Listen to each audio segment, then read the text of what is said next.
শিরকের পরে তোমাদের সব চাইতে বড় দায়িত্ব যে বাবা মা তোমাদের জন্য এত কষ্ট করেছে, তাদের সাথে খারাপ আচরণ করো না। দুইটা হয়ে গেল, কয়টা? আওয়াজ করে বলেন কয়টা?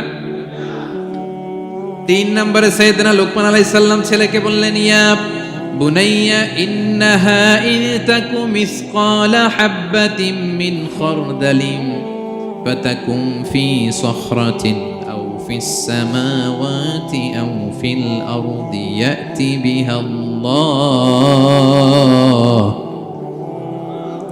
ইন্নাল্লাহা লাতীফুন খাবীর। 3 নম্বরে সাইয়েদনা লোকমান বললেন, বাবা, সরিষার দানা পরিমাণ কোনো ভালো কাজ যদি তুমি করো কিংবা খারাপ কাজ যদি তুমি করো, সেটা যদি মাউন্ট এভারেস্টের উপরে উঠে করো কোনো খারাপ কাজ, আও ফিস সামাওয়াতি মহাশূন্যে যে যদি করো, আও ফিল আরদে জমিনের অতল গহ্বরে কোনো সুড়ঙ্গ বানিয়ে সেখানেও যে যদি কোনো পাপ করো, ইয়াতি বিহাল্লাহ সেটাও আল্লাহ নিয়ে আসবে। কোনো পাপ বা কোনো ভালো কাজ আকাশে উঠে, পাহাড়ে উঠে কিংবা সুড়ঙ্গ করে জমিনের ভিতরে ঢুকেও যদি করো, কিয়ামতের দিন আমলনামায় সেটা দেখতে পাবে। সুবহানাল্লাহ পড়বেন না?